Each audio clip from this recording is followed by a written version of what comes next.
Hello. Hello. Morning.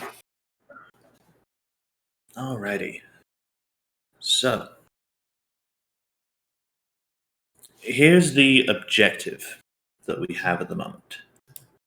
And this is, I think, something that's going to be very important to take note of. We have a red letter day today. So far in the classes, we've gone over some of the history and context of the language. We've gone over the hiragana alphabet, which is an introduction to some of the writing systems, some of the information in terms of how words are formed and put together. We've also had an introduction to verbs, which are usually placed at the ends of sentences, with some exceptions, which we'll see today. And with this introduction to particles, we're going to be able to start properly using full Japanese sentences. Now, the palette of words that you have access to may vary somewhat. Maybe you've been picking up little bits and pieces from anime and video games here and there, but you're not really confident that you know a ton of words. Or maybe you've been discreetly studying tons and tons of vocabulary, but just not really known how to use them. Well, after this session, we're going to start progressing into some of our vocabulary sessions in addition to, that's part of the point of these sessions, is to make sure that everyone has these same baseline skills. Like, we have some people who are on their way to N3 and N2 proficiency levels. But I want to take people all the way from knowing absolutely nothing all the way up to, these higher tiers of proficiency and understanding.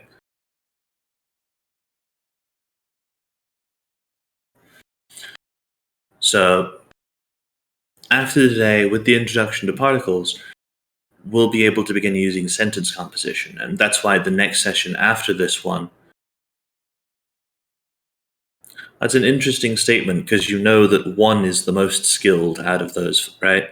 Like 5 is the baseline.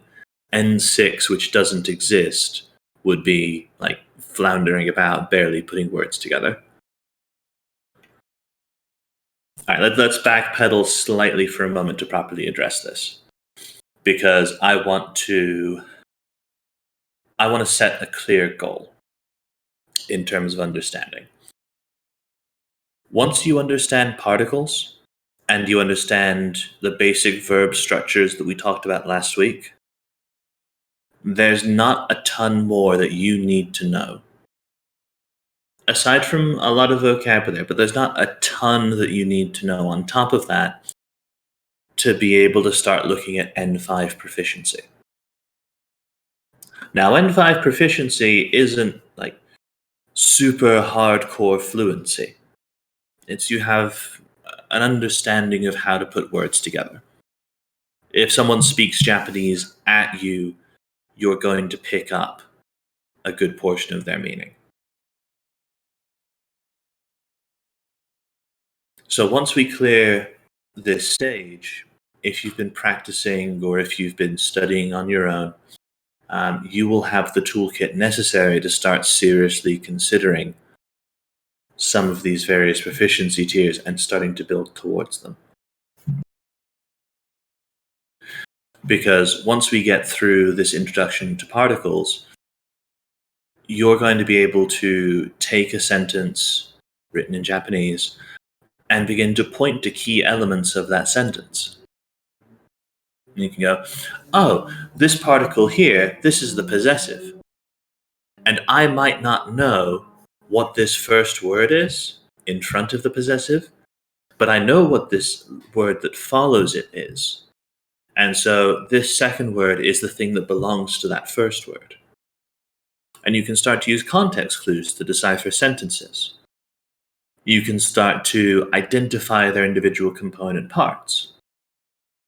And so as you broaden your exposure to vocabulary, as you add more words to your toolkit, you'll be able to identify more and more complex sentence structures. You'll be able to use that context to help you learn other vocabulary terms. Essentially, this is the part where we begin rolling the snowball down the hill. Indeed, you did.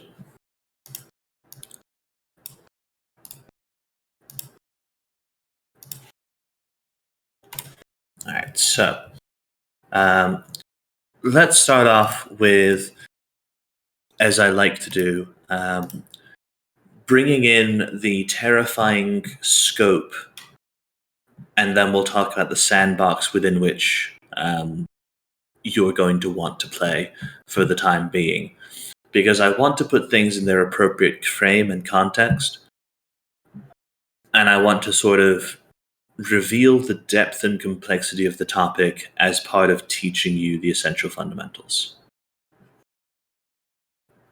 So, if you go on Wikipedia, there's a link to Japanese particles, which is this one here. And Wikipedia says that there are 53 of them. Now, I like Wikipedia. I trust Wikipedia for the most part. Expecting someone to just memorize 53 essentially new words is what they are. That's tedious and that's not constructive. But there are some particles that are used more frequently than others. And there are some particles that are on the same level as the kind of see spot run spot run that you want to understand before you move into the complicated stuff. And when it comes to those particles, there's primarily 13. Most of them are pretty self-explanatory. There are a couple of edge cases if you go on the Wikipedia page. There are some that have some nuances to their meaning. There's Goko and Koko, for instance, Koro and Goro, which have some weird and interesting properties where, technically speaking, one is a noun and relies upon the no particle in order to make sense. Let's take a look at this cheat sheet for a moment, because this is the core of what we're taking a look at today.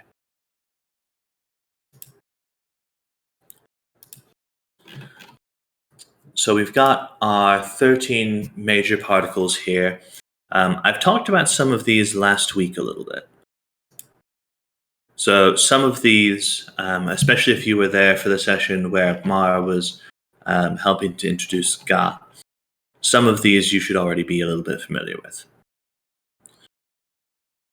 So we have wa, which is written as ha. There's no. There's ka.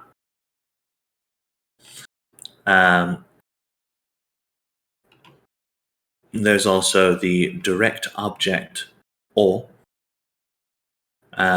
We have mo, meaning also and to.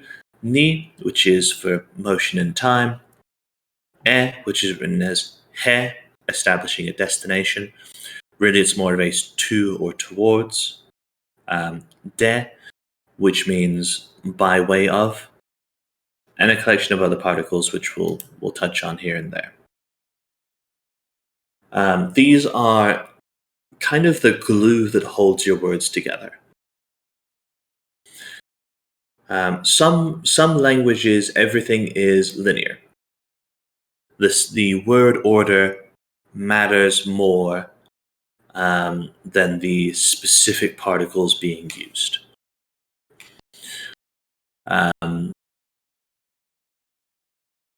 For instance, if I say, I spot, saw, run, it's a garbled mess in English. But if you have a language that tags the words, essentially, with what they're supposed to be in the sentence structure, even if it takes you a moment to unscramble the sentence into something that's easier for you to understand as a foreign listener, you know what the words are and what they're tied to. You can sort out, well, this is the thing that's being acted upon, and this is the action that is being performed upon it, and this is the thing that is performing the action.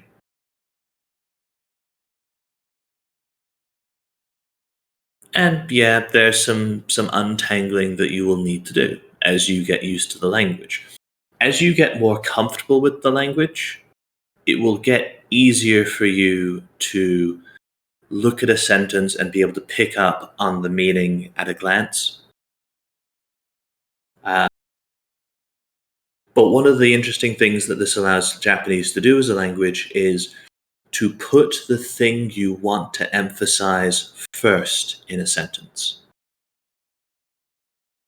Verbs typically sit in the back, but if you want to emphasize that something took place at a specific time, if you want to emphasize a specific object was the target of the verb, you can put that key piece of information towards the start of your sentence, if you want to, because you have these markers to indicate what the words are and how they should be used and translated,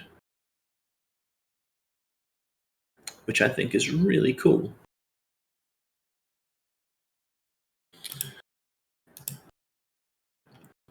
So if you have the note sheet pulled up, I have a lot of silly. The structure of the sentence is not necessarily solid. So there's kind of the, I won't say default pattern, but there are common linguistic patterns in terms of where you put your nouns, the order you put your nouns in.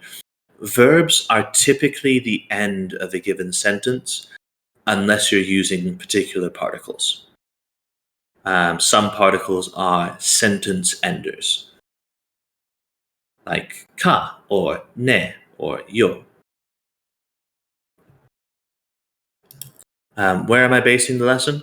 So, oftentimes when I'm doing these lessons, I'm pulling from multiple resources and comparing between them to make sure that one site is giving me as full a perspective as possible on the subject matter.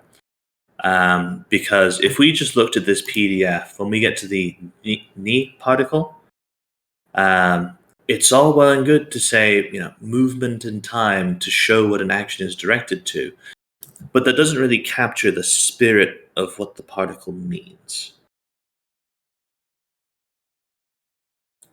So I want to provide the perspective of what is being implied literally, not just how it's used.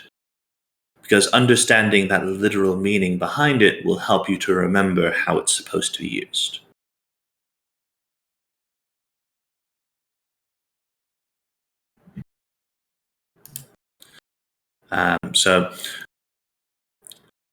So I'm pulling things from Wikipedia, from tofugu.com. I'm pulling things from ad20japanese.com, Japanese 101. I'm pulling it from videos that I'm watching and from books. There's a lot of, despite the fact that I'm still error prone because I'm not always pulling the information that I think I am when I search for certain things. And so I still ask for help from people like Mar and from Yagaru who have more of a background in the language to help clarify certain key points if I make a mistake.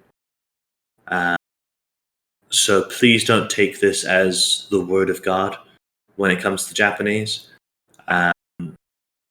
It's just me doing the best that I can. So please feel free to fact check me and verify the things that I say. I am very much as much a learner as you guys are.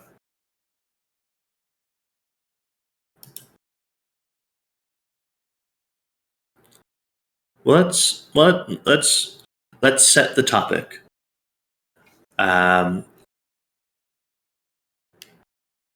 So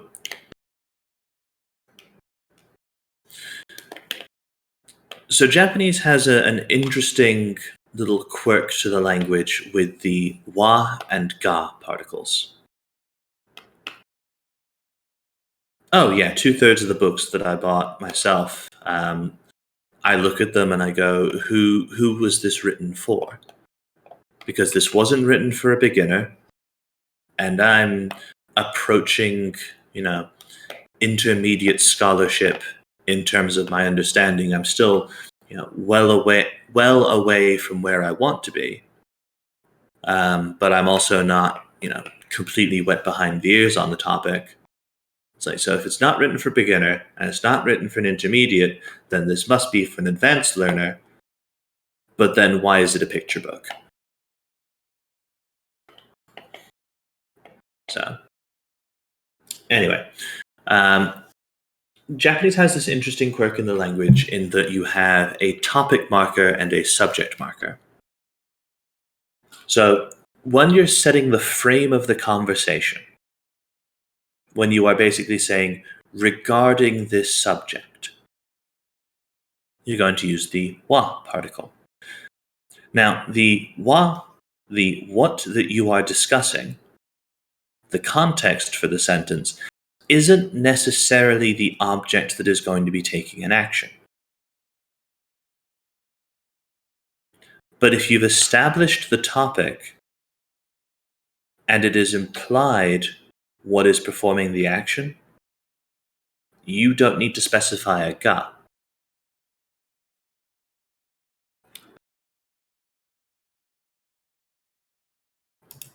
Yeah, in the example taken from the PDF, one is regarding myself, I'm Koichi, and one is I am Koichi. You are emphasizing the point by electing to use ga. It's a bit more firmed up and solid. I posted a link, didn't I? Yeah, I posted a link for the cheat sheet. If you scroll up a little bit.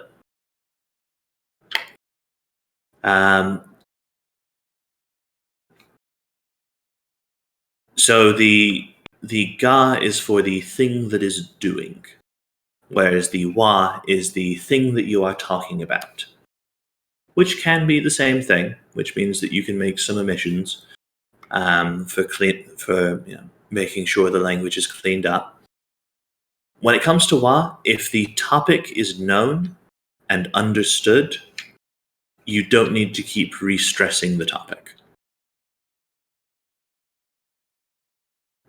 Like, if you want to change the topic, if you want to set a new frame for the conversation, you introduce it with wa.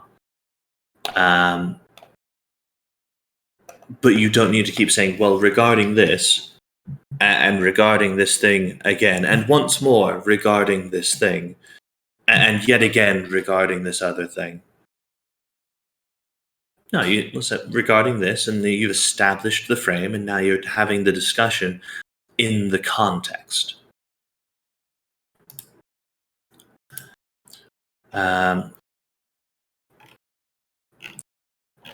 Let's just go across the top on this PDF. So the next one to talk about is your possessive. No.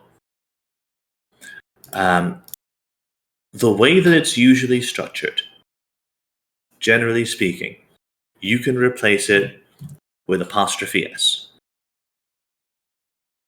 The noun that goes in front of it has ownership or possession over the noun that follows.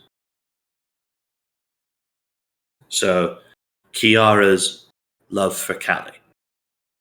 It is the love for Callie that belongs to Kiara. Pretty straightforward. You kind of treat that as a unit when you're assigning a ga, a or, which we'll talk about in just a moment, because it's kind of grouped together by this no particle. So you treat the whole thing as a subject, or the whole thing as an object being acted upon.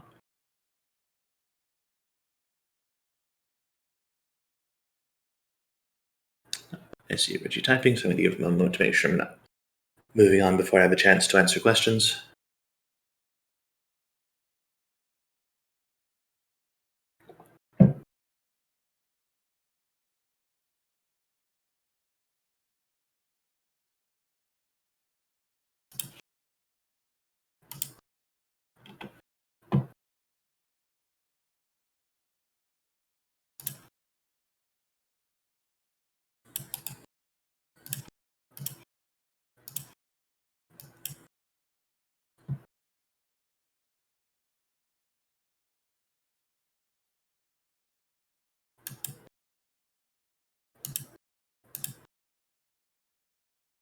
I'm not going. If you decide to take those words and put them into Google Translate, I will not be held accountable for what that pops out as, Reggie. What word do you start sentences with? Well, you have a couple of different options. Because the particles follow the word that they're attached to, you typically will start with a noun. Sometimes you will start with one of the more complicated particles, or an adjective. It depends on what it is that you're going for. So usually you're going to start with your topic, but you can also start with your subject. You can also start with the object being acted upon if you want to emphasize the object. So if your point in conveying the sentence is the object being discussed, yeah, that's what I mean. Like, Google Translate takes some very nonchalant things and then cranks it up a few notches because it's Google Translate and it doesn't know any better.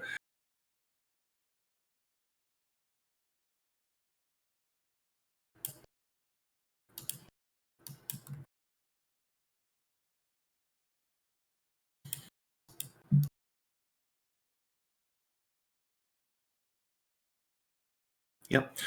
So in this example sentence that Link the Hitman has posted, we have "Ona no hito wa tabete imasu." So "ona no hito" translates to woman. We have the no particle in there, but will be just translated as woman. It's just easier that way. Otherwise, Mar is going to have even more reasons to be nitpicky about Japanese. Again, not that the language doesn't necessarily deserve it, but it's a language. It is what it is at this point. But you have "ona no hito wa" regarding the woman she is eating, or more naturally in English, the woman is eating.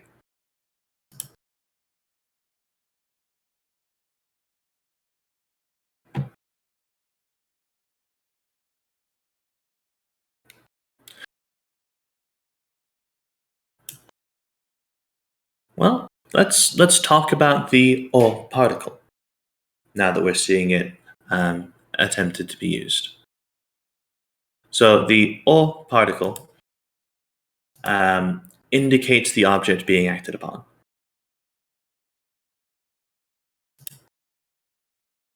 So, for instance, if I wanted to do...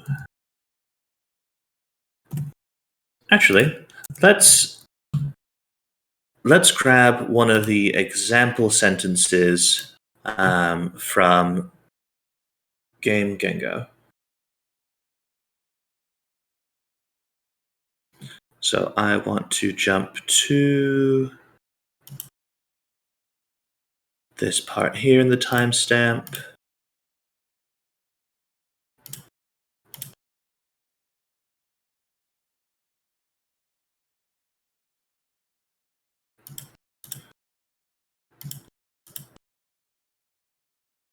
Okay, and it is right here. I'm going to hope that people have access to YouTube to check things out. And if you haven't seen any of the Game Gengo stuff previously that I posted, I do still highly recommend his channel. So if you play it from this section here, at this timestamp, 144 seconds in, or 2 minutes 24 seconds,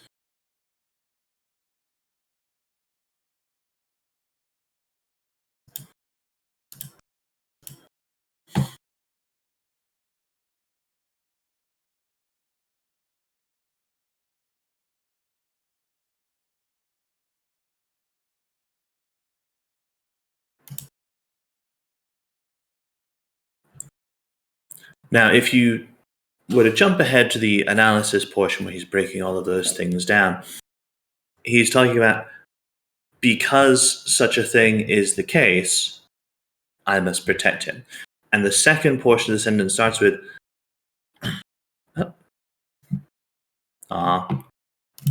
Buffalo Man's always fun to have in class. But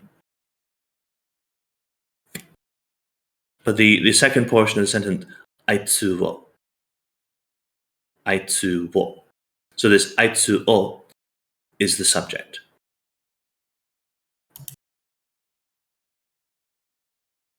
When he's breaking down the whole trailer, he goes through a lot of individual examples as he's going through the sentence, because he color codes all of the particles and breaks down all of the sentence structure in a way that's very literal, very much in keeping with the way that it would be interpreted. And then he breaks down sort of the more natural English translation. Kiara wa karaoke o suki desu. Suki desu. I am hard pressed to. I'm hard pressed to give that one full marks, but I don't know the proper grammatical structures in terms of conjugating to like.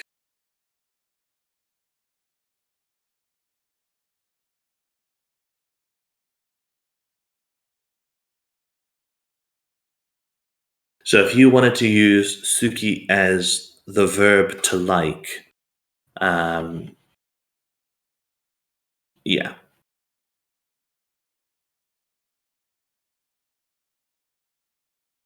So it depends on what it is that you were going for there.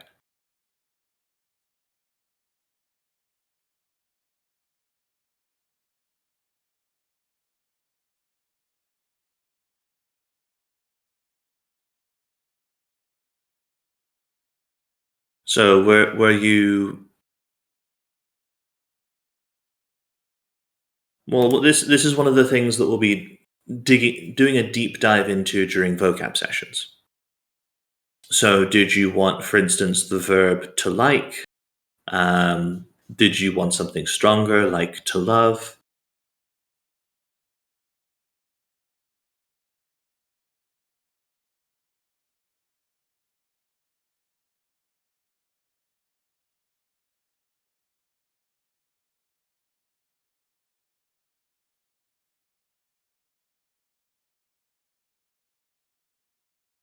Well, again, we have to draw this distinction between words that mean the noun love and words that mean the action to love.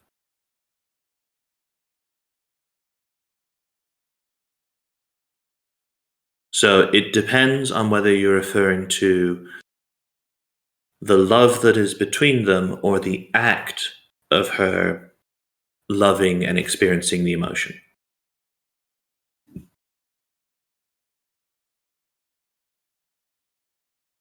Because if you want to talk about, the love itself, that's different from talking about the doing of the love.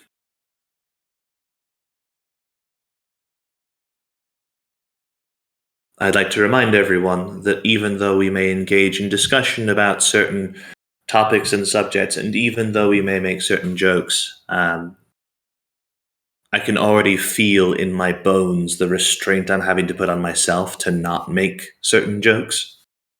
So I need to remind everyone else, but mostly I'm reminding myself.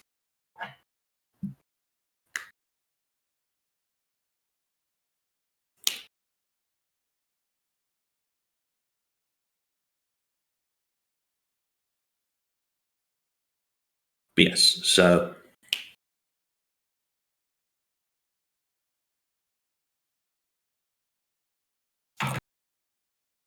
if I wanted to write something like um,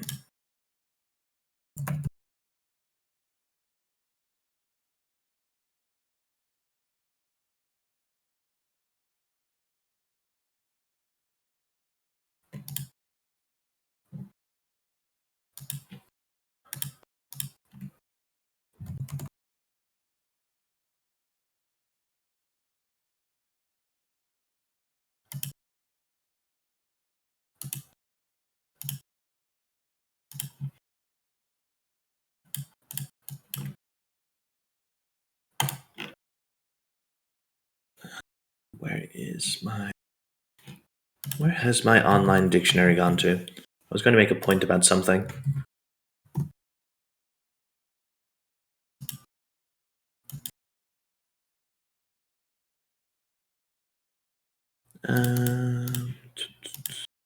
Anyway.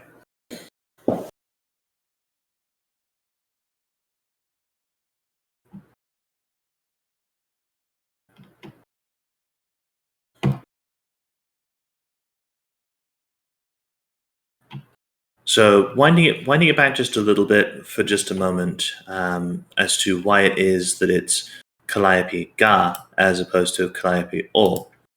In this instance, because we're applying an adjective as opposed to a verb, Callie isn't being acted upon by an action; she's being described by this adjective. This state or condition of being lovable or likable.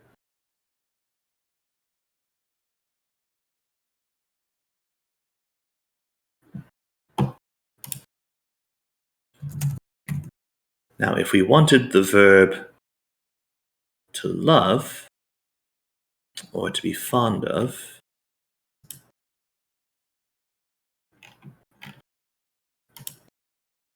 we would want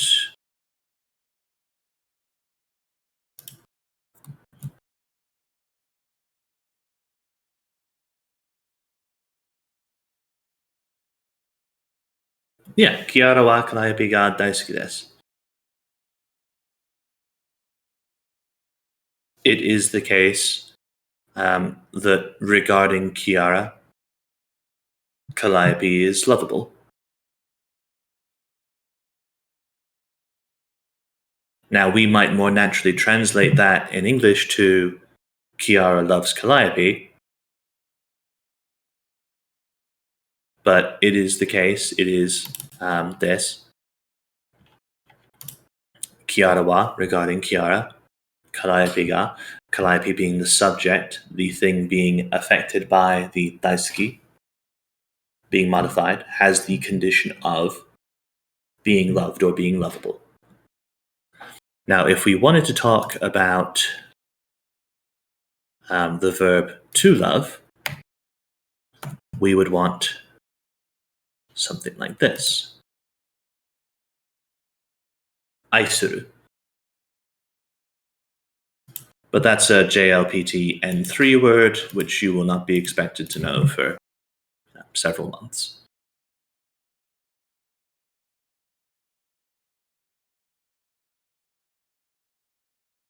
Woo, sentence structure. I'm going to paint with the broadest possible brush in terms of how the N system breaks down for JLPT. So we have it's the Japanese language proficiency test, and it has 5 different levels. There's level 5, which is you understand the basics. You know some particles, you know how to ask some things, you know some polite ways of using words, some casual ways of using words. You know how to say that someone must do something or doesn't have to do something. Then we get to N1 is not the level of a Japanese person graduating high school. From the things that I have read and from the language that I have seen, N1 is not high school. N4 is you'll sound a bit like a tourist at times, but you can speak the language with some competency. N3 is the proficiency level that is recommended if you intend to live in Japan. N is basically just the level of test, the degree of proficiency. Yeah. I'm building to that, but yes. N1 is the level of a language scholar. If you want to live in Japan, the recommended level is N3. Because then you are speaking with roughly the competency of someone who is native. You'll still miss some words here and there, but that's fine. It is what it is. You will be able to survive without difficulty. The average Japanese person is around N3, but with exposure to N2 and N1 level vocabulary, depending upon their lifestyle, essentially. In the same way that your average person in the US, like if I ask you the definition of anti-disestablishmentarianism, you might need to look that up. N5 Season 2. If you want to do business in Japan, if you want to go there, put on a suit and tie, be a professional, if you want to negotiate in business meetings, the recommended level is N2. There are lots of little areas of specialization in terms of the Japanese language. There are business Japanese courses so that you get exposure to the words that are specific to a business environment. But generally speaking, if you want to be a person negotiating the business deals, you want to be at N2. N1, as has been stated, that's the level of a scholar. So in the same way that you have some people who are linguistics majors, they know virtually every word in the English language and can tell you what they mean, even though they would never use them in a daily basis or in a natural environment. That's the level of N1. If you pursue N1 proficiency, it is because you love Japanese and you want to learn everything about it, including kanji that are never used, dead words, etc. I'm not really familiar with the anime man.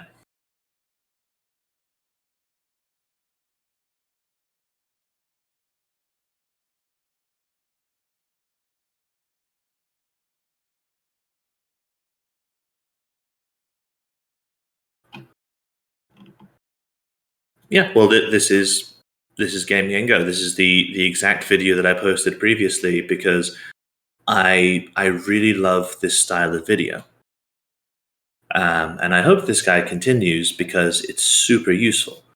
If you watch this video, you will probably encounter a lot of words that you're just not going to get on your first listen through, and there's going to be other stuff that you go, that makes perfect sense. I've heard that somewhere before. Yes, the video is 2 hours long. That's because it's essentially the foundation of Japanese grammar for the N5 test, all packed into one video. Take it in small segments if you decide to watch this video. There's a lot of bits and pieces in there that have connections to other aspects or elements of the language. And he is covering the material within the scope of N5 with little bits of those connections to other subjects as well, for context and understanding. But you'll see that a lot of the language patterns that he discusses in that video do link up with other things outside of N5. Yeah, or watch daily until you memorize the whole thing. I would be lying if I said that I haven't been listening to like 5 to 10 minute snippets here and there throughout my days, over the last couple of days in particular. Just because there's some really good sections in it for things like particles.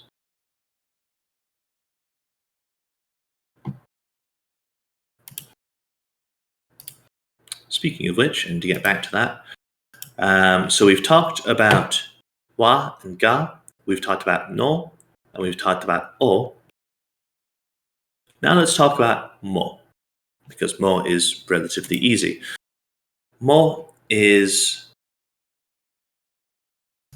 basically also or to. It substitutes in for Misa's fantastic. Japanese ammo is always a good time. Usually it's pretty hyper focused on one particular topic or one particular piece of subject matter. So if you have trouble with a certain aspect of the grammar, a certain element of the language, she's probably done a video on it, and it's probably a good video. So if you're not checking out Japanese ammo and you end up running into trouble, it's a pretty great resource. But again, more one of those pretty self-explanatory particles. You sub in for ga or wa. Aside from that, there's not very much else that you need to make mention of about it. You're basically saying, well, this as well.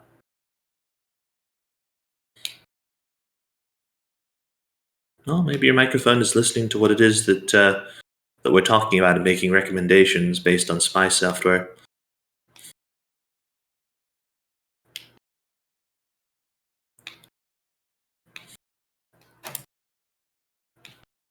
Well, it's more sort of like me too or me also, or this person also did the thing.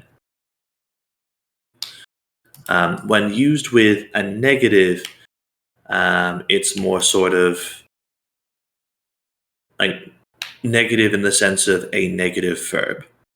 So affirmative verbs are this thing did happen. Negative verbs are this thing did not happen.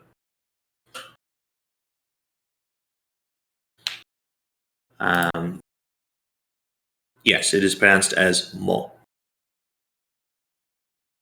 M-O. Now for the fun one. I wanted to save this for sort of the midpoint because I was expecting it was going to be the point of discussion, but we've kind of been all over the place, which is fine and fun. But now I'm realizing we need to talk about ni, and we're going to take about we're either going to spend 1 minute on this or 10 minutes on this. So ni is a fun one because it indicates to, in, at, or by. Ni is when you are being specific about the point in space or time that an action is taking place. So we have class at 11 a.m. EST. I went to this store.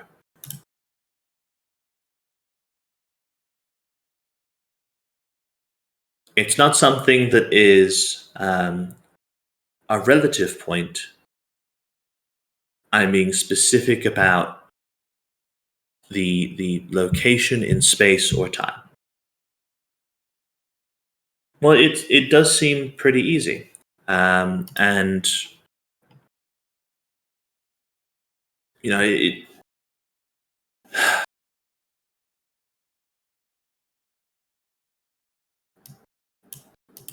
Nope. So the particle that you've just posted, Link, that is written as wo, but Yes, ni means ni. Um,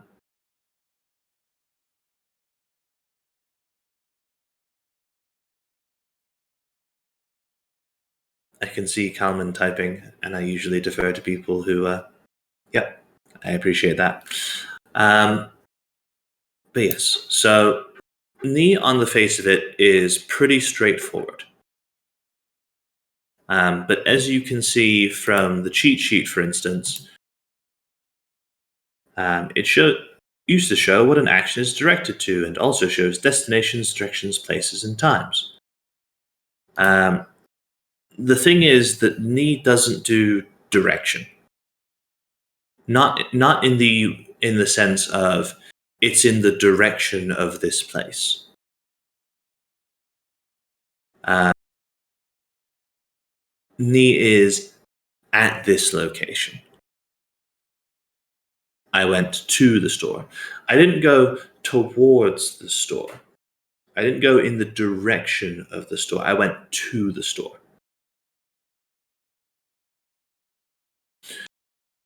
Well, if you wanted to use somewhere, there is a word for it. And there's also, I included this in the notes because they have some quirks, but they're useful if you're being a little bit vague.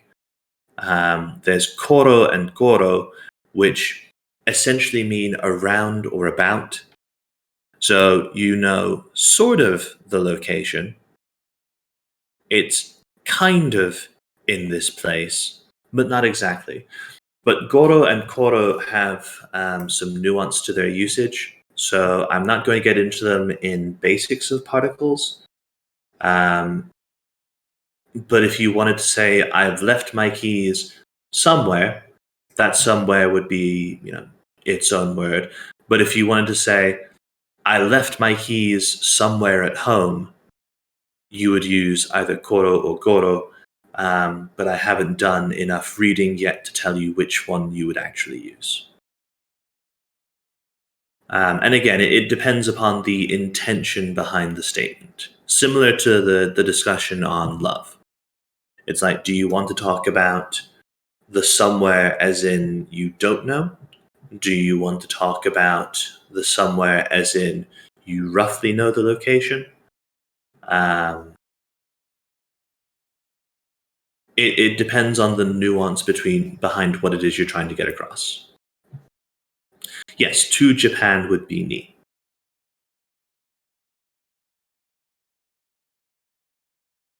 Um, because you're specifying a particular location that you're going to.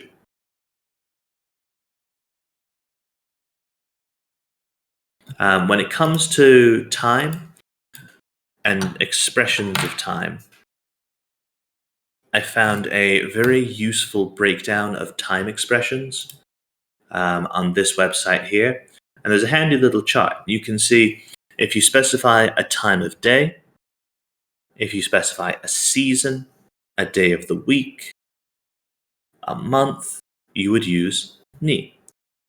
But if it's something that's relative to today, so when you talk about yesterday and tomorrow, next month and last month, it's relative. And because it's relative, you don't use the ni particle because you're not being specific.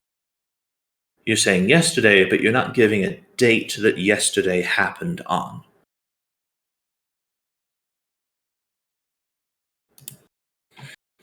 So when it comes to time, it has some interesting nuances depending upon how specific you're being about things. There's also this neat little chart, and I hope that it will actually paste properly.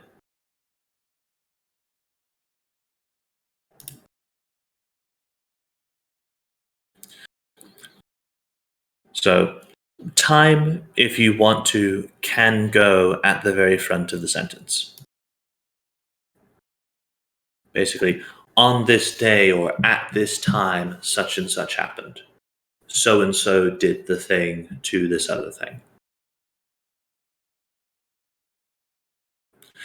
Well, you have to keep in mind that when you're writing the language or speaking the language, like if I say to you right now, yesterday, that means the day that is before this one. But this one, if I write it down, isn't known to the reader. They might not have the same yesterday when they read it than the yesterday that I have when I write it.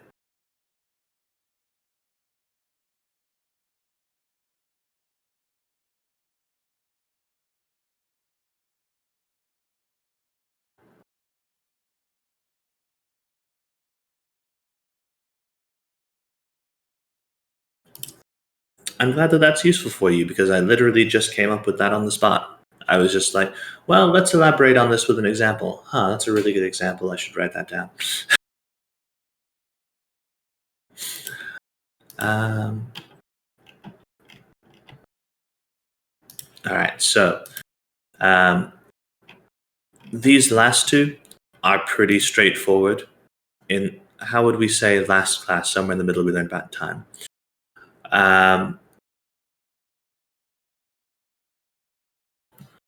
Well, if you said the class that happened on this date, or if you said class number 3, those would be specific enough, I think. I'm sure that someone will correct me if I'm wrong on this. But if you said last class or previous class, you would omit the ni, because by saying that you're not necessarily being specific enough to use the ni particle.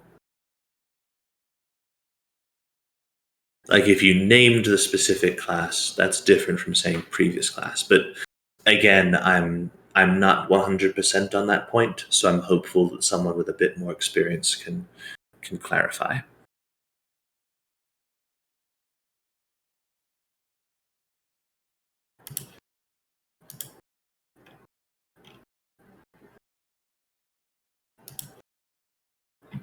I see Malak's typing a bunch, so I'm going to cross my fingers and hope that Malak knows more than I do about this one.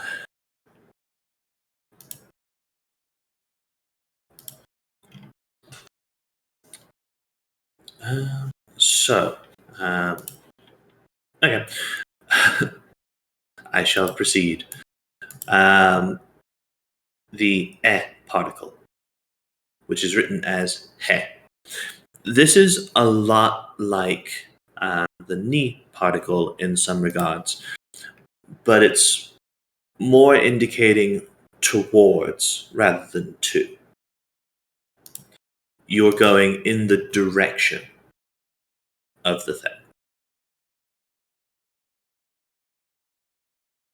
Yep. So, for instance, I might say I'm going to the park, in which case I am going and I will be at the park.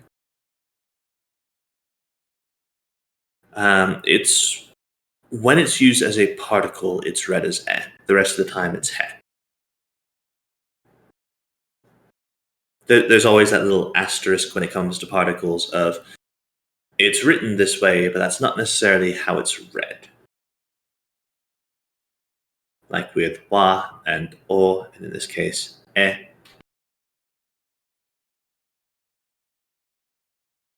So if you know where it is that you're going,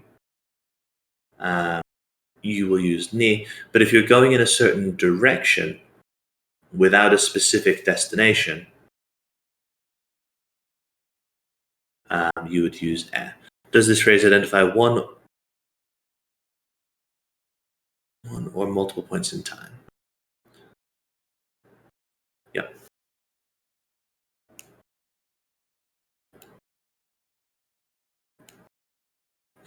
Do you mean in terms of the addresses on the letters?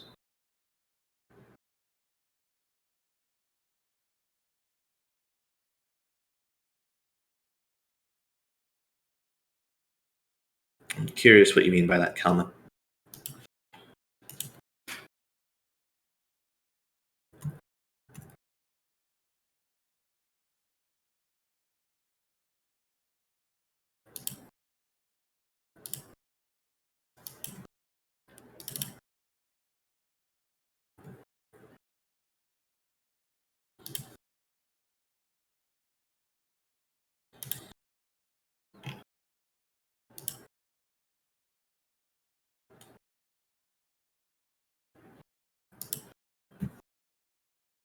Anyway.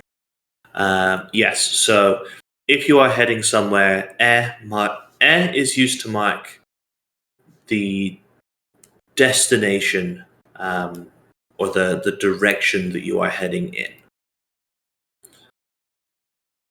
Like if I go to the store and I say, ni, I'm going to the store. The store is the place that I am going to. But if I'm going to be around the store, if I'm going in the direction of the store, like, oh, you need me to pick some things up? Well, I happen to be going in the direction of the store. I'm not going to the store, but that is the direction that I will be heading. Yep. Can you use both in one sentence? Yes, you can. Do I have an example right off the top of my head? No, not necessarily. But you could say something like, I'm going towards the park, and then I'm going to be heading down to the shops. I might not necessarily decide to go to the park when I get there. The park may not be my final destination. I'm not necessarily setting out with the intent to go to the park. But I'm going in the direction of the park, and then I'm going to the shops as a definite destination.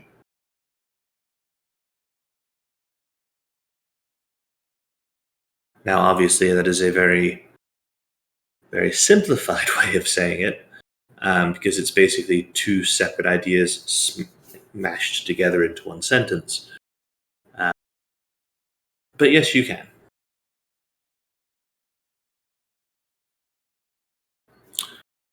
Well, you could also say, I'm going to the store in the direction of the park, as opposed to the store that's in the direction of the lake.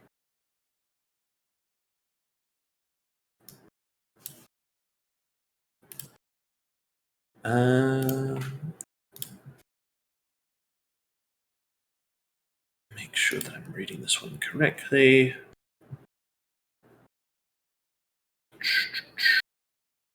Yes, that's specifying time.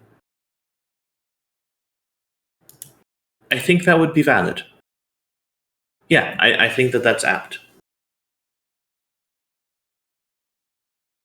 You are specifying 8 o'clock as the specific time. Yeah, that's good. See, the further we get through particles, the more fun we're able to have with them. The last major one that I want to touch on, the rest we can kind of skim because they're pretty straightforward, is de. De is an interesting one. It's at or by means of. And basically, what de indicates is that in the accomplishing of the action, you used this.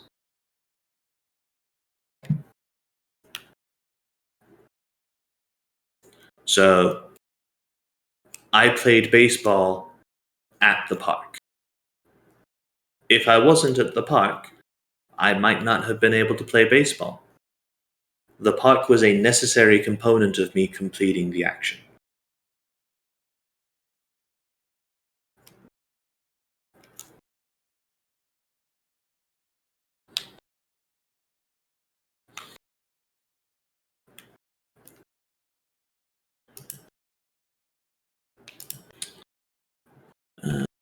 Where is my Notes on verb conjugation. There we are. Mashita is the affirmative past. So if you wanted will, you would want to use ikimasu with other language implying the future. Whereas ikimashita would be I had gone. Yes, there's no future in Japanese unless you make one. I'm never going to get tired of that joke. It's not going to stop.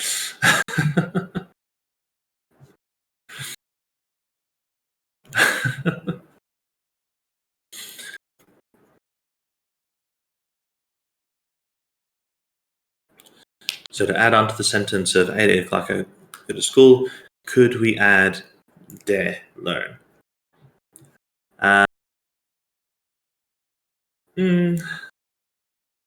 De is more sort of I wrote it down by means of the pencil that you gave me.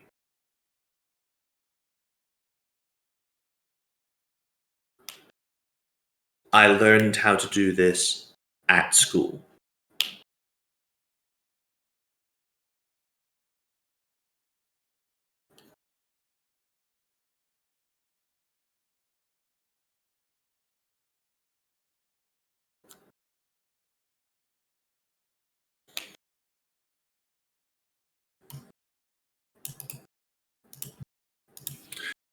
It doesn't necessarily have to be past tense.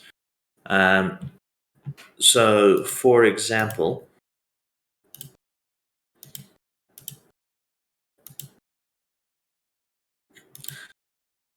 I appreciate your terrible attempts at translating this sentence for me, Google. I really do.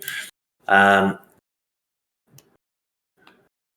will be flying to Japan by means of a plane. Or I will travel to Japan by means of a plane. Now, I could equally say I will travel to Japan by means of a boat.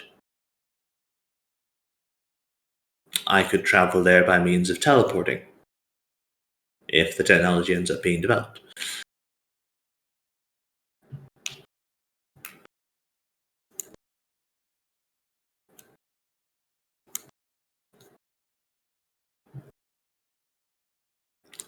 Basu de gakko e ikimashita. So, I went to school using the bus, or by means of the bus. Or at the very least, that's the translation that I'm getting. And I hope that I'm right.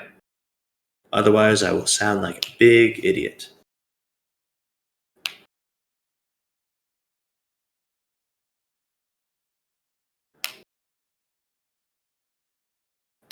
Well, the bus isn't the object. It isn't the subject.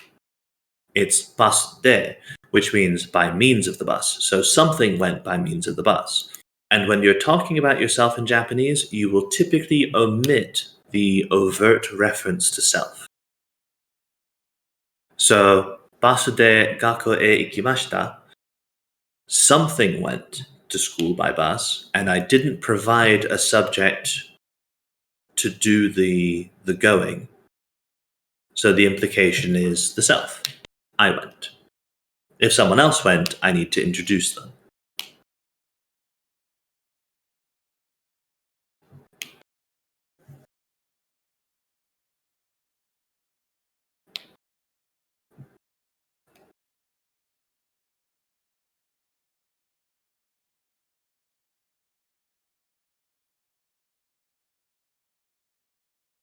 All right, so we can kind of speed through these last ones a little bit because they are pretty simple and straightforward.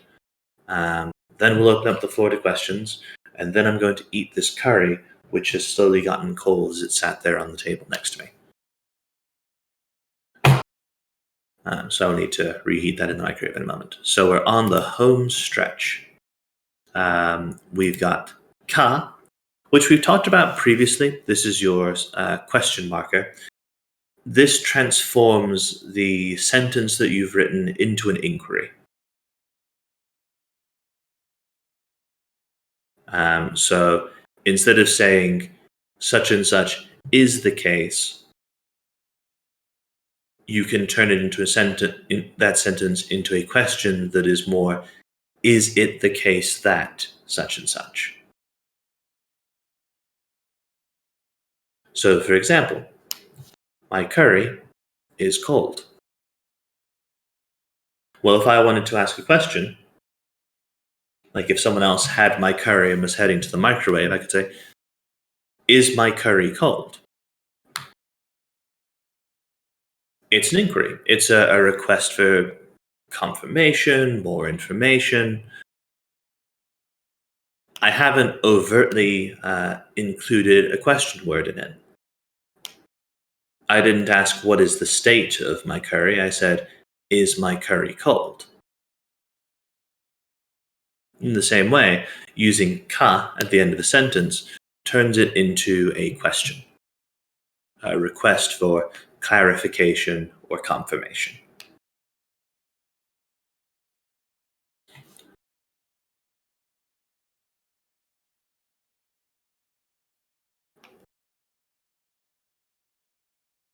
Mhm. Regarding yourself, um, regarding yourself, did you go by bus to school? Or a more literal translation would be something like, regarding you, by means of a bus to school, did you go?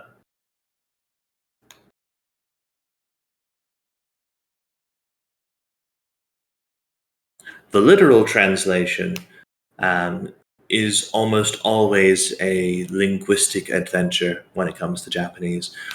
But I find it very helpful to translate things in a literal sense, um, because you get more of the intent behind the language that way. You capture more of the spirit of why they put the words in the order that they did. Because it's very easy to translate this into an English question. And then it sounds very, very natural in English having done that translation. But when you do the more literal translation first and then convert that into English, what you're essentially doing is,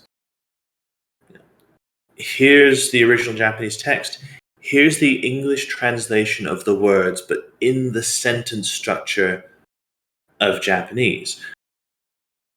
And as you get more into the language, you will want to know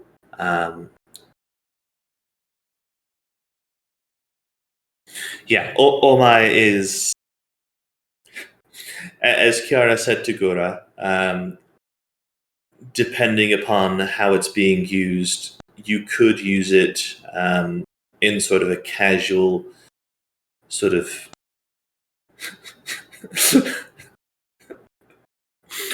but it can also be very, very hostile and impolite.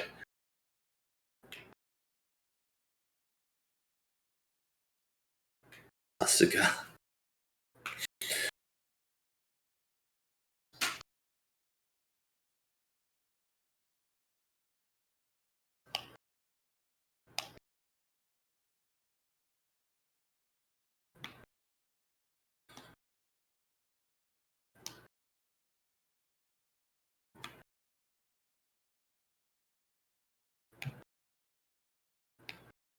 Is there a PEMDAS for time, location, means, adverbs, etc.?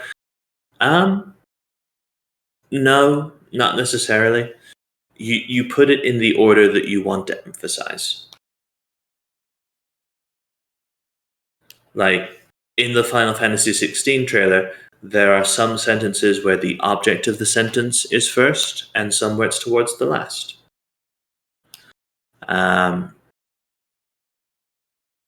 You pair related words together.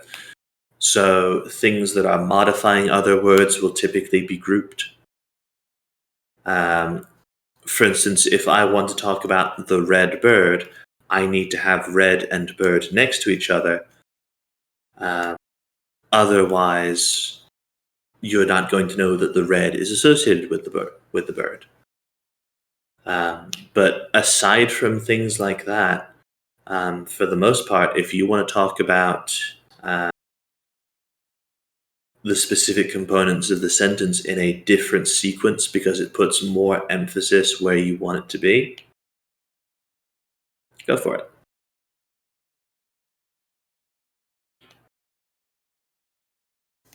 Next, we have bounded and unbounded lists. And what I mean by that is a list where you give all of the options, or a list where you give some of the options, but there may be others.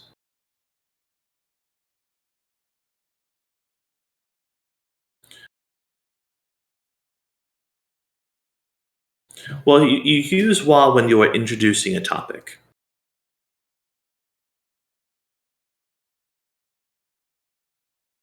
So if you're addressing someone, you kind of know what the topic is. It's implied when you say "basade ikimashita ka?" Ikimashita ka? Wait, that is language feature in Japanese. What, bounded and unbounded lists? Yeah. You can specify when you're listing objects whether you are giving an exhausted list of all of the possible options that are available on that list, or whether you are giving examples of things that are on a larger list. And the way that you do that is the to and ya particles. To is for an exhaustive list. You are giving all of the things that appear on this list. This shop sells chocolate cake and vanilla cake, but it doesn't have any other flavors. Alternatively, if you want to give a list where some elements are not on the list, you would use ya. For example, if someone asked me what are the colors on the rainbow, I'd be like, what? You mean like red, yellow, orange? I'm not giving an exhaustive list in that instance. I'm giving examples from a larger list. So in this case, hololive idols, Kiara, ya, Kari, ya, Gura. Because you're not giving it, if you used to there, you're giving the full and complete list. In which case, if you said that to someone, the implication that you are giving is that it's only Kiara, Kali, and Gura who are on the list of hololive idols. Yep.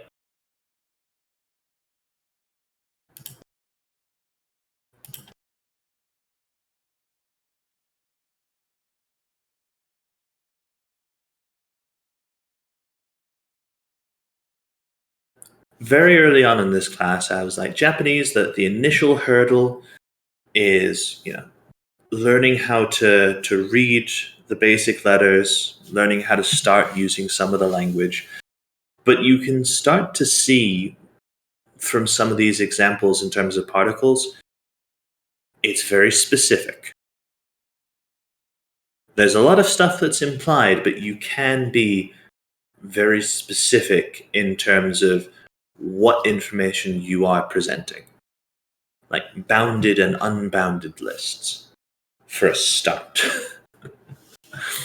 So once you get over the initial hurdle in terms of understanding the language, yes, a lot of it does end up getting implied, but it's implied because you and the person you're speaking with already know what it is that you're referring to.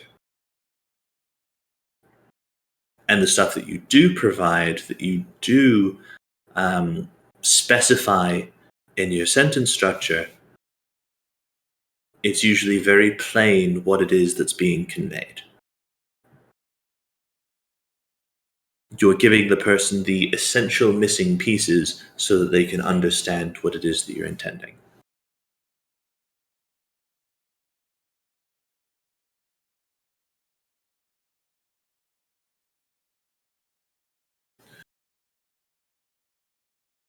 Well, for Hololive, that's typically written, from what I've seen, in katakana. Hororaibu.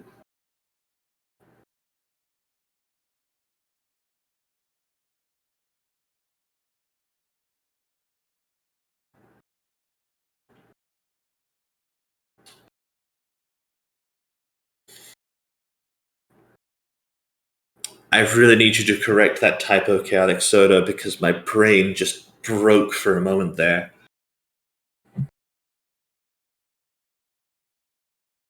Thank you.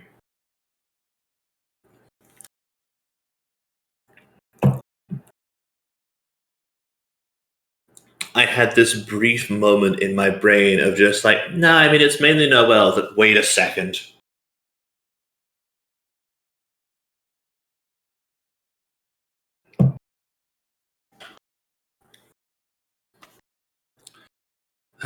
I think it's only fitting that we close out this lesson on our sentence enders.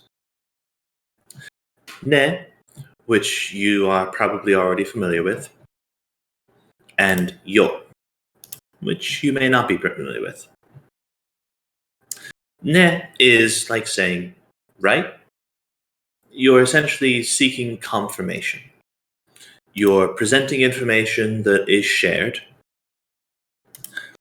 and you're kind of verifying that you're on the same page with someone.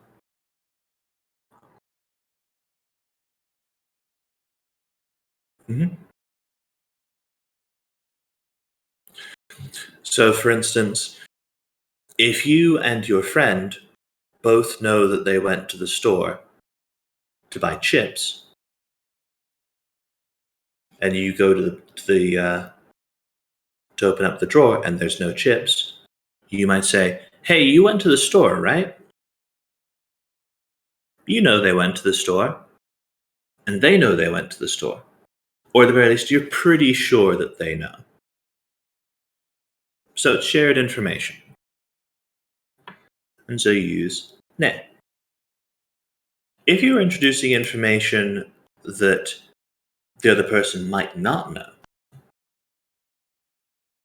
you're providing new information for the listener, you use yo. Sort of a, you know, I can hear that gif.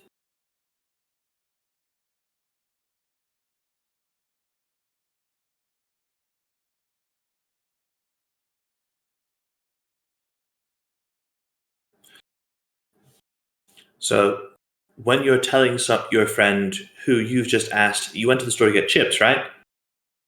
Um, there's no chips in the drawer, you know? You are introducing a new piece of information. You want the other person to be aware this is new information. And you're seeking sort of, again, confirmation. Now, there is a combination of the two, which is you're pretty sure that it's shared knowledge, but you want to leave room for deniability. Yes, it is yone. Um, there's some slight nuance in terms of them that you don't really have to worry about right this second.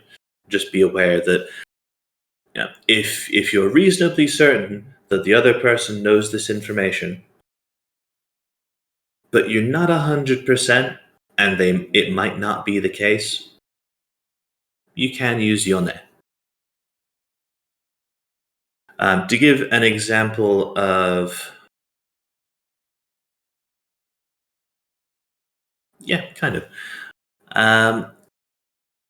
Yone. わためは悪くないよね. Um, to give an example of how ne and yo might be used in context, let's say that you're complimenting something that someone's doing. It's like, wow, this drawing you're doing is really pretty. In Japanese, you would use ne there because you're assuming that it's something they know. Like this person's the artist, surely they know that their artwork is pretty. But you know how artists are. And maybe they're going to be dismissive and say, it's really not that good. If you go to say, no, it really is a beautiful piece of art, you could use yo there because it's something that maybe they don't know. Maybe they don't really get, It's new information.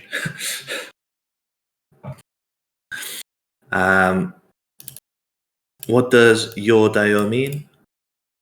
And is it using the ending particle yo? Um, I'm going to have someone a bit more proficient than me field that particular one.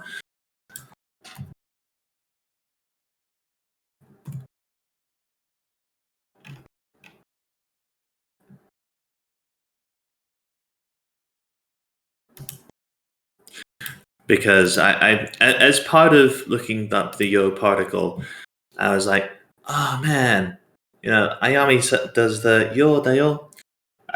Maybe I'll have a clearer picture of what it is that she means. And then I found out that dayo has, depending upon who you ask, no meaning or complicated meaning. And so I had to.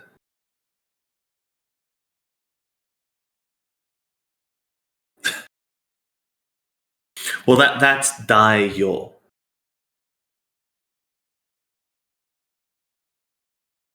So there's difference between this, and this.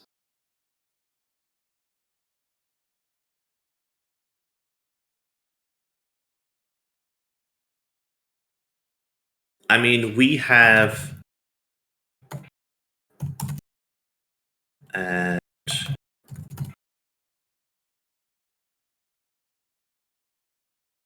yeah, it's not a particularly new concept in terms of words that sound similar or in English the same, but that are written differently and have different meanings. Well, I wrote that one, but there's also Matsuko's emote in between. But there's also I'm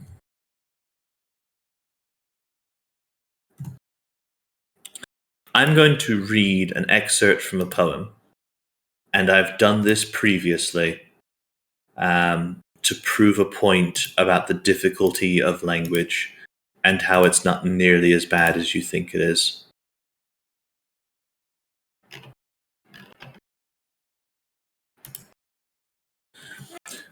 This poem is called The Chaos by Gerard Noyce Trinité, and this is from the early 1900s, if I remember right.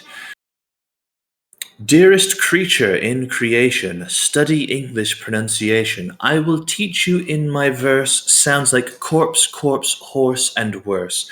I will keep you, Susie, busy, make your head with heat grow dizzy. Tear in eye your dress will tear, so shall I, oh hear my prayer. Just compare heart, beard, and herd, dyes and diet, lord and word. Sword and sward, retain and Britain, mind the latter how it's written. Now I surely will not plague you with such word as plaque and ague, but be careful how you speak, say break and stake, but bleak and streak. Cloven oven, how and low, script, receipt, show, poem, and toe. Hear me say, devoid of trickery, dodder, laughter, and you see where I'm going with this. Like, the fact of the matter is that the English language is broken.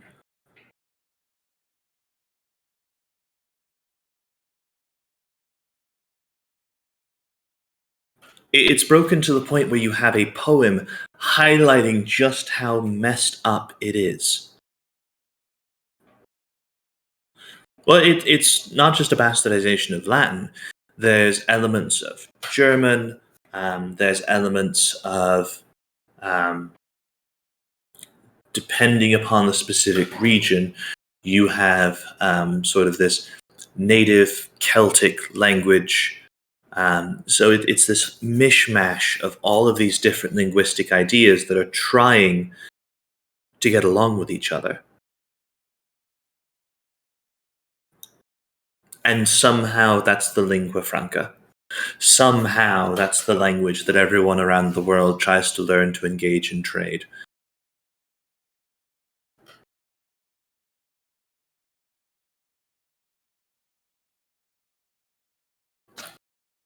Blows me away.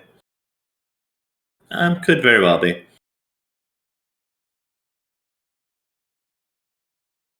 Oh yes, let's not forget the Greek influence, which is always so minimized to an extent in English. But then you look at the roots of certain words, and it's like, why does this word have a Greek root? Oh, because when we made this word up to describe this thing, because we needed a word for it, we just picked a Greek word to use as the root. But why? Because we thought it was cool.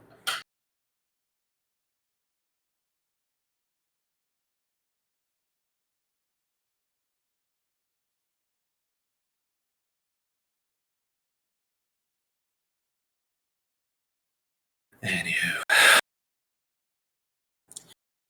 So that covers our introduction to particles.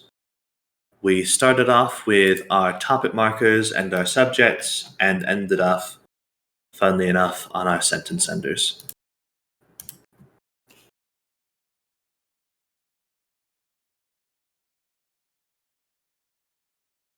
Yeah, we went through all 13 of the main particles that I wanted to get us through, which is all the stuff on the PDF. Wikipedia says there's another 40, but we're not going to bother with those for the time being because a lot of them are kind of uncommon. And those that are common, you can usually get through context. But also, like, some of them are just irrelevant for the time being.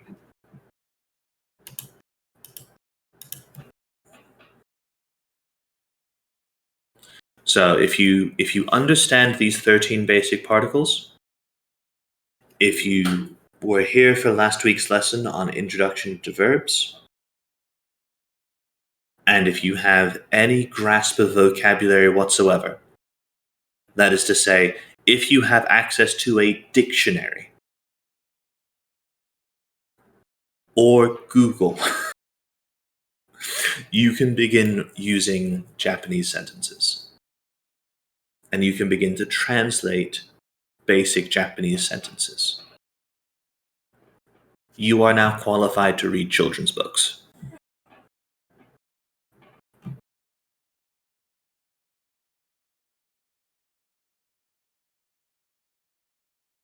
Where can you get a good dictionary? Let me grab the one that I have so that I can tell you the specific one that I'm using, because I found it to be quite good. Okay, this is Random House Publishing Japanese English English Japanese Dictionary. The author is Seigo Nakao.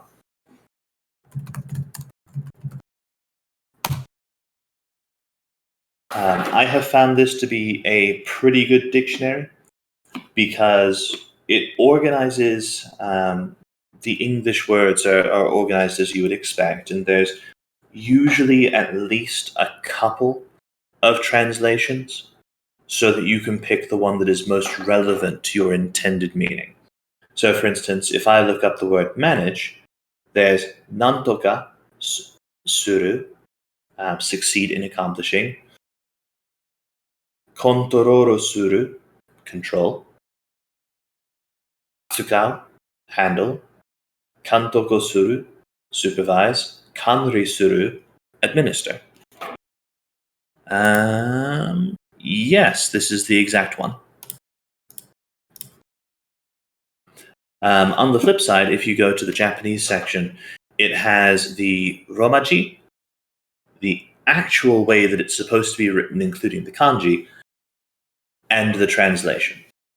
Usually, again, multiple translations. So if it has different ways that it can be interpreted, like kin is gold. There's not anything else really that kin, as it's written, um, translates to. But directly below it, with a different kanji, is kin, meaning germ or fungus. So it's breaking it up not just in terms of the romaji, but also in terms of the specific character. So if someone says a word to you, you can look it up based on what it is that they've said. And if someone's talking about money, they're probably not talking about diseases, they're probably talking about gold. So you can use the context to help fill in the blanks there.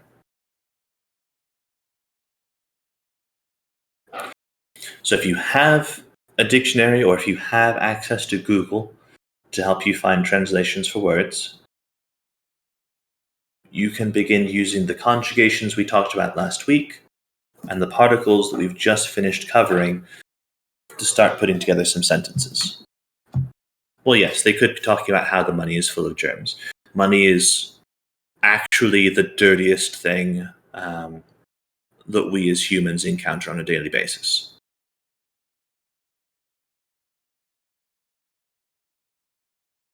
No, literally. Money changes from hand to hand, and cash in particular, you don't know what the history of that dollar bill is. When was the last time that dollar bill was washed? Oh, right, never. All it takes is one person to have not washed their hands. We'll put it that way.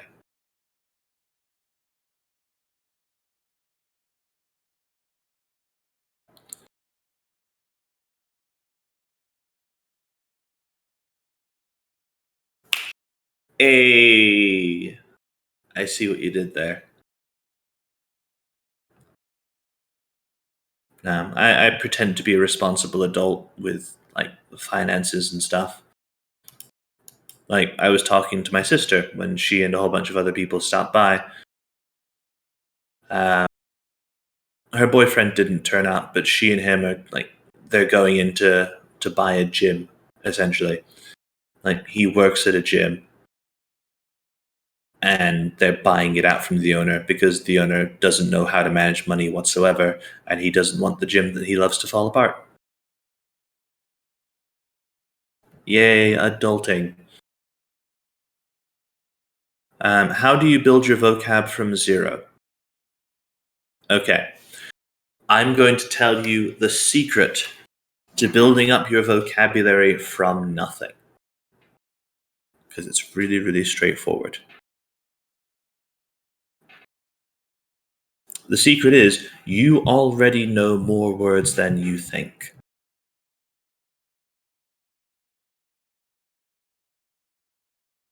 You are not starting from zero.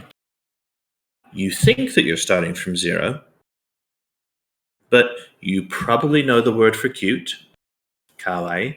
You probably know katana. You probably know kimono. So you're not starting from zero. What you probably mean and what you intend by it is that you think that you have zero in the way of usable vocab.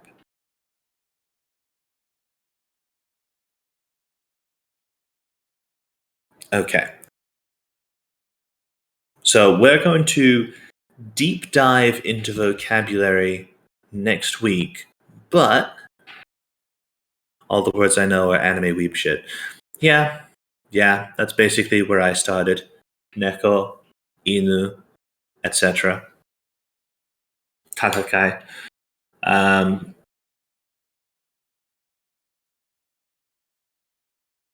yeah, Wangchan.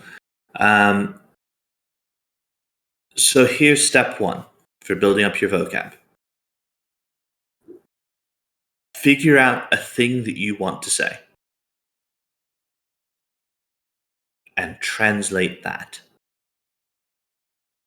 Whether that's looking up the words, whether that's asking someone else for translation help. Pick a thing you want to say and translate that first. Because when you think about your usable vocab, when you think about the pool of words you can use to communicate, the first step is filling in the blank spaces that you think are most essential. Like if I want to say, I'm going to play Minecraft this afternoon, I need to figure out what the word for play is and what the word for afternoon is. And because I'm the person coming up with the sentence, I already have my mnemonic device. So I'm going to have an easier time remembering that vocabulary because I wanted to say it. And I put in the legwork to find the definitions. Now, in terms of specific cases and stuff, when you learn verbs in particular, you want to learn the dictionary form, as well as whatever conjugation you're using for your mnemonic device, because that dictionary form is going to be used to conjugate out into other forms.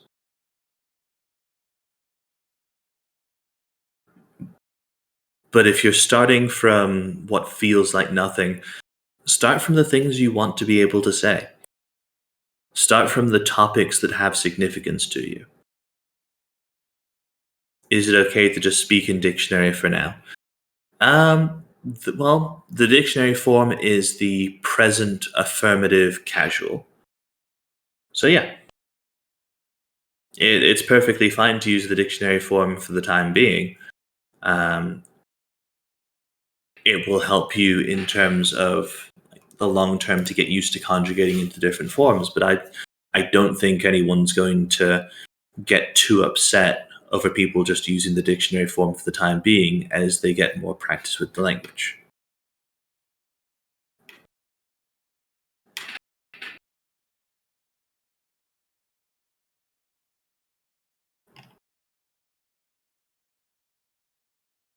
How many example of things you want to learn should we prepare for next week? I'm going to recommend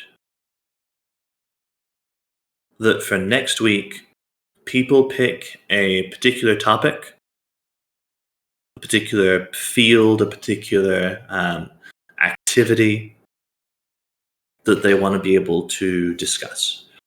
There's going to be some overlap. Well, the reason only one is because we're going to do it live, in real time. We're going to grab that topic, we're going to find some words related to it, we're going to talk about those words. Then we're going to move on to the next person. Now, if multiple people have overlapping topics, we'll dig deeper into that topic. So if multiple people want to be able to talk about gaming, yes, if you attend the second class, you'll get an extra shot. If you want to talk about gaming and the other people also want to talk about gaming, we'll just talk about a bunch of words related to gaming. Are you going to unmute and try and talk, though? I mean, we could do.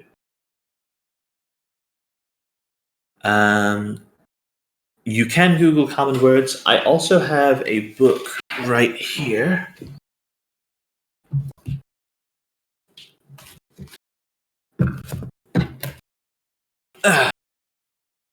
Lingo Mastery's 2000 Most Common Japanese Words in Context. And unironically, the very first word on the list is no, the possessive particle, which we've just covered. Then ni, then wa, then ta, then o, da, ga, te, to, mas, mo, and on down the line. Starting off with a lot of these building blocks of language. And as you get deeper into the book, you have kire, tatsu, mainichi, tamani, oishi, kazoku, words that you may have heard previously. The book in question is Lingo Mastery's 2000 Most Common Japanese Words in Context. I have found it useful for review in terms of finding words that I've heard almost all of these words previously used in a conversation. Did I necessarily know what they meant? No, not necessarily. But I have this book now, and these are all very common, not necessarily simple. I want to stress, not necessarily simple, but common and frequently used. Are we going to train vocab next time? So on Thursday, we're going to be doing a repeat of this lesson on particles for people who missed it this time. And on Sunday, we'll start up the first of our vocab sessions. Wednesday, yes. I can't brain. I have the dumb. I haven't eaten yet. I haven't had any caffeine today. I had to get out of bed early because my sister showed up with a baby. And I love the kid to death, but he is really loud.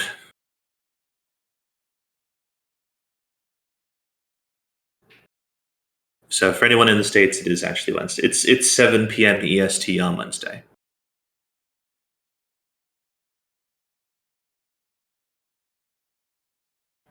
That is an excellent recommendation there, Mar. When you learn an individual kanji character, learn words that use that character. Learn the words that are built off of it, because it will help you to remember the different readings of that kanji in terms of the different ways that you can say it. But oftentimes the compounds are related to the meanings. If you see it on Wanikani, then 9 times out of 10 you're going to end up learning a lot of the compounds anyway. Oftentimes when you see the kanji, when you get to the vocabulary section of that level, you'll have a lot of words that use that kanji built into it. Yeah. So that kanji for day, I have seen for the last 3 levels compounds using that character as it introduces other kanji that can be compounded with it.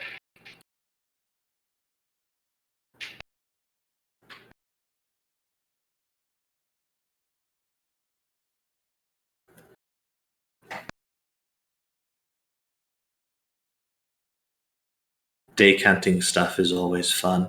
Counting in general in Japanese is always fun because there's just so much and so many, and everything's fine. Nothing is broken. Everything will be okay. Yeah.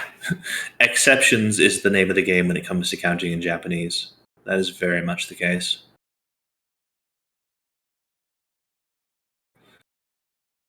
Any dictionary app that I recommend? I like Kanji Study. I'm a huge simp for Kanji Study because I quite like the way that it's set up. It also has like writing practice and a whole bunch of other functionality. It's quite good for quizzes. You can set up your own vocabulary groupings on it. So you can quiz yourself on different readings, different vocabulary. You can do it with hiragana and katakana as well. So yeah, it's quite good.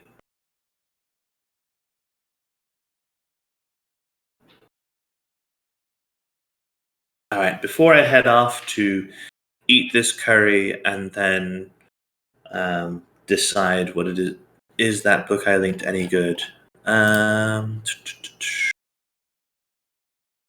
Yes, I actually have this book. I've been using it for a number of different things. Mainly, I've been using it as the brick wall to throw myself at. What I mean by that is, you know how in Dark Souls, you Yes, this is the tangent section. So I'm going to talk about Dark Souls in relation to Japanese short stories for a moment. In Dark Souls, you encounter a boss, and it wipes the floor with you the first time because you don't know its patterns, you don't know what it's capable of, you don't know the right way to approach. In the same way, I picked up the book. I'm like, great, Japanese short stories for beginners. I'm a beginner. This will be fine. And I read the first couple of lines, and I put the book down and went, I don't know which way is up. I walked through the door, and the two dogs attacked me, and then the demon hit me with his cleavers, and now I'm out of Estus, and ow. If you've ever been through Undead Burg, you know the boss that I'm alluding to. But as I have studied more kanji, as I've been learning more about sentence structure and particles and all this other stuff in preparation for these discussions, each time that I go back to those stories, I understand a bit more. Maybe I don't get a complete sentence, but I can identify, okay, this is the subject. I don't know what this word is yet, but I know this is the subject. And this verb, oh, I recognize this verb. I know what this means now. So I'm exposing myself to the language. I'm throwing myself at the wall to see whether or not I can break through it yet. In some ways, that's kind of what you need to do to gauge your progress, because the alternative is count the number of vocabulary words you've learned. Well, that's a really arbitrary way to look at learning a language. On the other hand, you could say, I understood this children's book. I understood the components of this newspaper article. I didn't understand most of the vocab. I need to look most of these words up. But I could tell you what the subject is. And if someone told me what the translation is, I could probably tell you what most of the article's about. Well, Ma, that touches upon one of the foundational questions of how many words you need for mastery, which is, do you count all the variations of a verb as separate words, or do you only count the root? Because there's the verb to be, but do you count all of the different tenses and conjugations of the verb to be as separate words? Because there's the saying, you need 10,000 words to be fluent. But is that 10,000 roots, or is that 10,000 conjugations?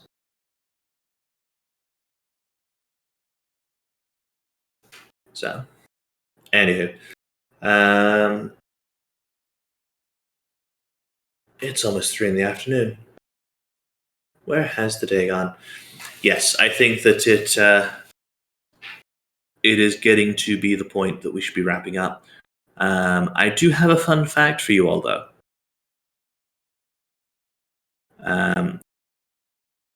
I learned this because I learned about the kanji for sen, as in sensei. It uses the characters for previous and life. And I thought that was an interesting set of characters to use for a teacher. So I'm going to warm my curry up and eat, and then, who knows, maybe I'll play some Dark Souls. I hope that you all had a good time. I hope that you all had an opportunity for good learnings out of this. And I look forward to continuing to speak with you and sharing this experience with you all.